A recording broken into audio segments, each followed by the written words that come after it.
Welcome to Wrapped Up Wednesdays.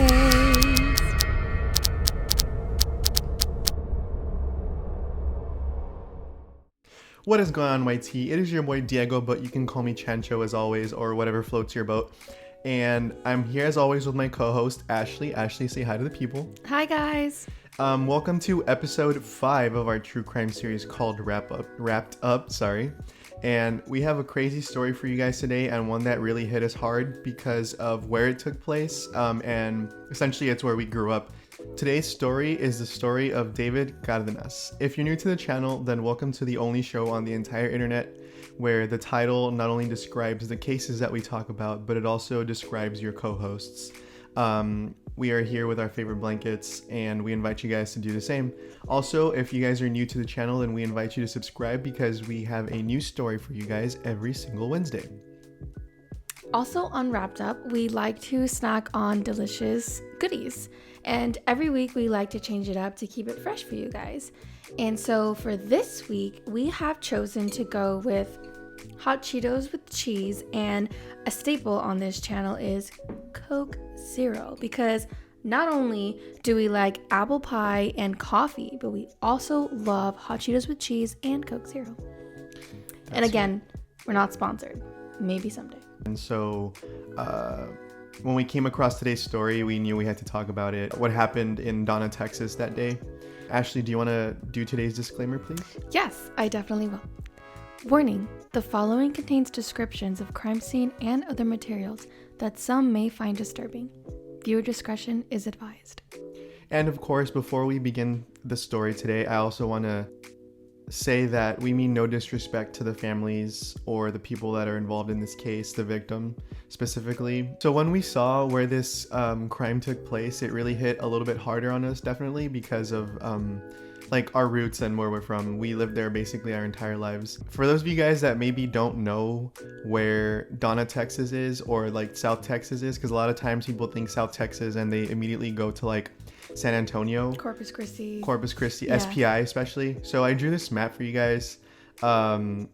I pointed out like the big cities. I've got Austin, Dallas, San Antonio, El Paso. But if you go all the way down to the bottom, you can see where the Rio Grande Valley is and what we're talking about in this story. Yeah, it's not a very well-known area, but just to give you guys a little bit of demographic, it's basically completely Hispanic, including today's case. And yeah, that's just to show you guys like where it takes place. People can literally just walk to Mexico. That's how close it is. Yeah. So when we're talking about South Texas, just to give you guys an idea, that's where we're talking about. Right. Well, when we say 956, down here in the bottom. Yeah, that's what we mean. So yeah, that leads us right into today's story. It is a bit of a shorter one, but let's get right into it without wasting any more of you guys' time.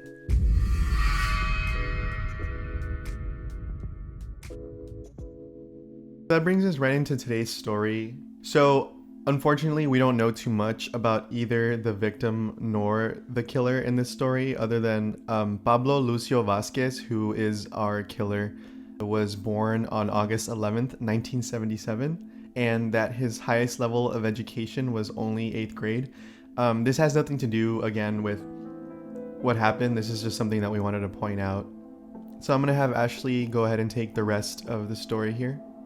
So this happened on April 18th, 1998.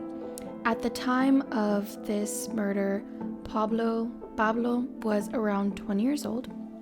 He decided to attend a party held in Donna, Texas with his cousin Andres Andy Rafa Chapa, who at the time of this situation was 15 years old. Now, Pablo and Andy attended this party with another one of Andy's friends. In that same party, we have our victim, David Cardenas, who was 12 at the time, who also attended this party. Now, I want to mention that I'm not entirely sure whose party this was, but all 4 boys attended this party together. While at this party, documents state that Pablo and his cousin Andy were smoking marijuana, doing cocaine, and drinking a ton of alcohol. So at this point, Pablo is extremely intoxicated because he's been partying for several hours with, his friends, his cousins, just having your typical party behaviors, right? Reports claim that sometime in the morning, I don't know exactly like the for sure date, the time, but these three gentlemen, Pablo, Andy, and David, decided that they were going to go walk home together. And the reason for this was because David was actually spending the weekend with Andy, so they were going to go home and kind of just like, I guess, crash for the night. While on this walk, Pablo claimed that he began to hear voices from the devil telling him that he should kill David. And I know what you guys are thinking. It's kind of like, what? Like, you know, you're hearing something from the devil? I mean, that's what he claims, so that's what we're going to go ahead and report. Pablo proceeded to take those words from the devil and like put it into action. So he then proceeds to hit David with a pipe across the head several times.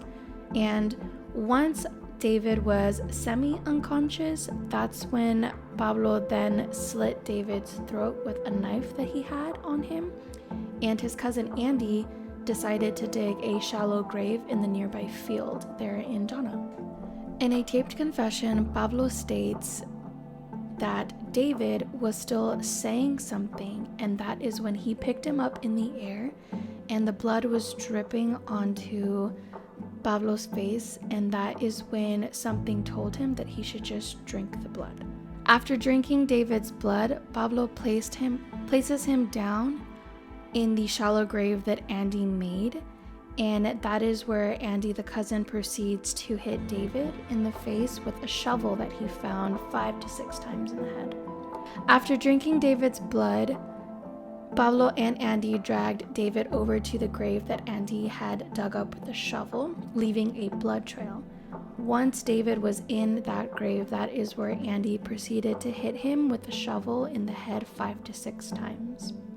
Once David was placed inside the grave, Pablo stated that he took some valuables that were on David, which consisted of a ring and a chain.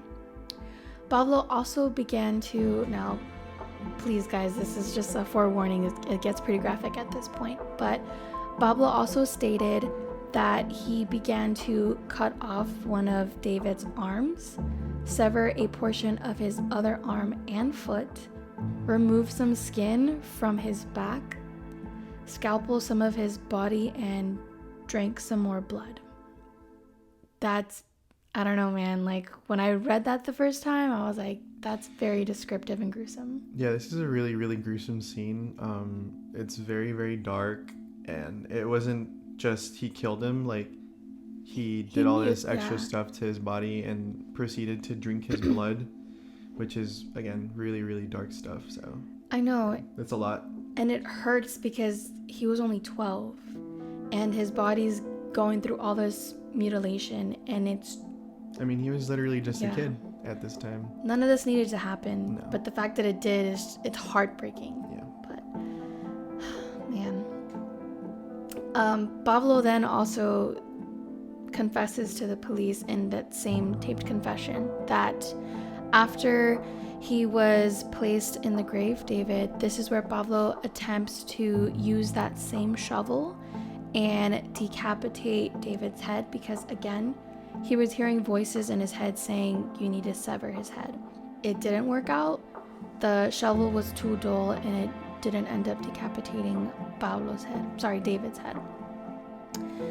After that failed attempt at decapitation, Pablo and Andy proceeded to cover the grave where David was placed with grass, pieces of wood, and aluminum slabs.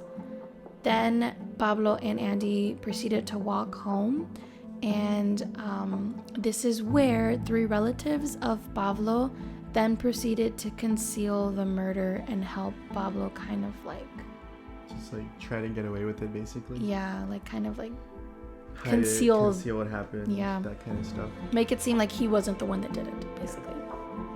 Which leads us to chapter 2, the capture and execution of Pablo.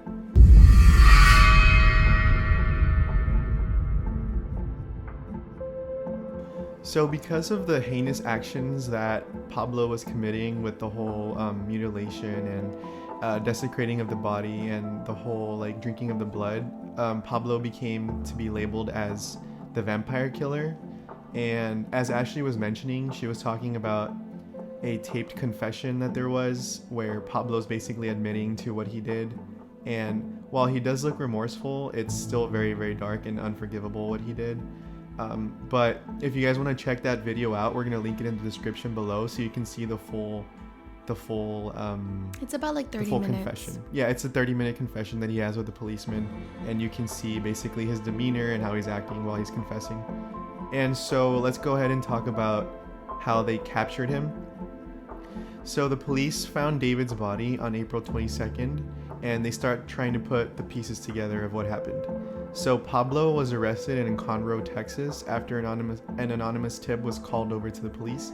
And interestingly enough, Conroe, Texas is pretty far up north, so he must have done what he did and then tried to maybe escape and try to get away.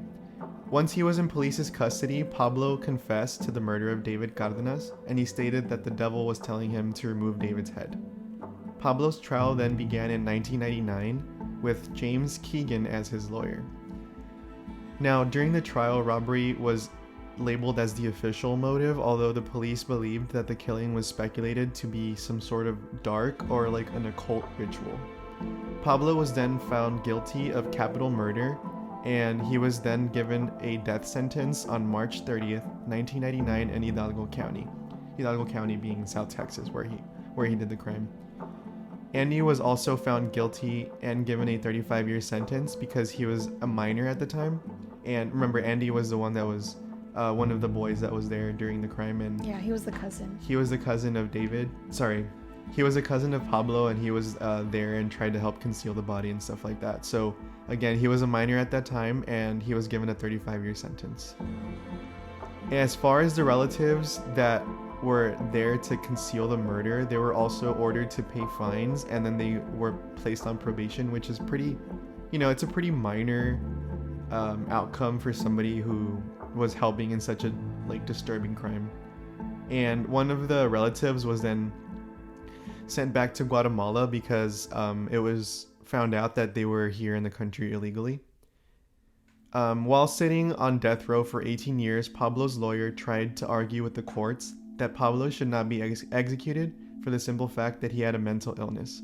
Now, this is, of course, something that we see a lot in cases where they don't want to be, given the death sentence or given a really serious offense for what they did, and they basically try to play the, oh, I'm not mentally stable card. A lot of times this is real, but in other cases, it's just like trying to decrease what they're gonna do to them. Right, yeah, because if you get found to have like a mental illness, you get put into An institution and you get like reevaluated. I want to say it's like every 5 years or every 10. And if you're deemed like fit to join society, then you're released. Right, no and instead of spending your life in prison, you basically get treated as if you're sick, which is the case sometimes. I'm not saying it's right, but every case is different. So. Right.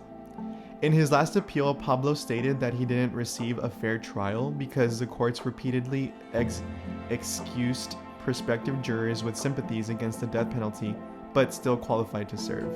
So basically what that meant was that anybody who was like opposed of the death sentence was asked to not be on the jury because the prosecutors were like kind of dead set to give him the death penalty. Yeah. So for instance, if I didn't want him to get a death sentence, then they would be like, okay, Ashley, you're excused. Yeah, you're not in the jury anymore, which does happen. It does tend to happen. I don't know how often, but it happens. And so basically Pablo's lawyer was basically saying like, if we would have had more juries on the bench who were opposed to the death sentence, my client probably could have gotten life in prison as opposed to like dying.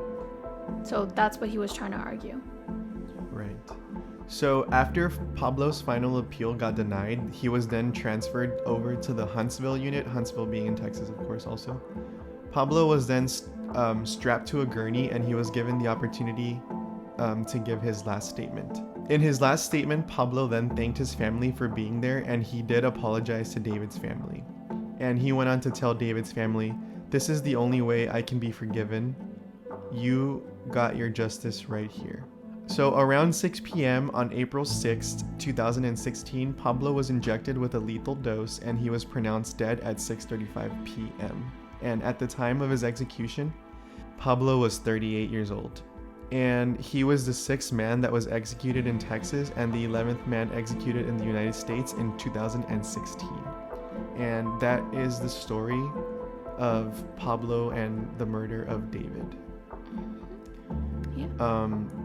Again, this is a really dark case simply because at the time David was only 12 years old. I mean, he was still a kid with his whole life ahead of him, and just for whatever reason, this Pablo guy started hearing voices allegedly. The devil made me do it. We've heard that excuse before too. And he decided to kill him, and we don't really know if maybe he was so intoxicated that he started hearing things and stuff like that. But unfortunately that day, Someone lost their life. David at just 12 years old lost his life with, no chance to live the rest of it. Right, yeah. And the official motive was robbery, simply because Pablo did steal that necklace and chain from David, but then other people were speculating that it was an occult ritual and that maybe Pablo might have been practicing Satanism because he heard voices from the devil. So I don't know, it's kind of up for you guys to decide what you guys believe, but that is what the courts ruled it as, a robbery gone bad, basically. And another thing that we wanted to point out was, we're from the Valley, and I had never heard this case before. Right. This is, for how heinous and dark of a murder this was, it's kind of surprising that, especially because we grew up there, we never heard of it before. Majority of our followers are our family and friends, and they live in the Valley, and I don't know if they know this story, because I know I didn't. And it happened in 1998. We were only 3 years old, so of course we wouldn't have known it. Or maybe 2 years old, right? But growing up, you hear all these types of stories about what happens in your community. Especially in your local area. Yeah, you tend to hear stories about that. We did not live that far from Donna. No, I was literally 5 minutes away. I might have been 20. Yeah, but even then, it just wasn't talked about. Mm-hmm. And in that confession tape that was posted by the Monitor, a lot of comments were on there oh, I remember David and I went to school with him and so on and so forth. But as for me, nobody told me about this case, and that's because I've heard about a lot of cases in the Valley, but this one specifically, had never heard about it. And again, we can't reiterate enough. Yeah. We mean no disrespect to the families involved. This is a really dark case, and unfortunately, David lost his life that day. So. And our hearts go out to the Cardenas family, because I can't imagine losing your 12-year-old son, nephew, grandson, cousin, brother, and so our hearts go out for them. That wraps up today's episode. Pablo, whether you agree with the death sentence or not, he was killed. Wait, no. He was executed. He got executed with lethal injection, and that's up to you guys to decide if you're pro or against the death penalty. And just so you guys know, I did my research, and there's this there's this website called the Marshall Project online, and it says all the states that are pro death penalty. Texas has the highest death penalty ratings. I'm sure most of you guys knows this. Thank you guys for listening in to today's story. I know it was a little bit on the shorter end, but again, there was not too much backstory on the victims nor the killer. Thank you guys for listening in. We have a new story for you guys every single Wednesday, so if you guys are interested in these types of videos, give us a thumbs up, comment, and subscribe if you're new, as always. And thank you guys for listening in. We'll see you guys in episode 6 whenever that drops. Bye. Bye guys. Talk to you later.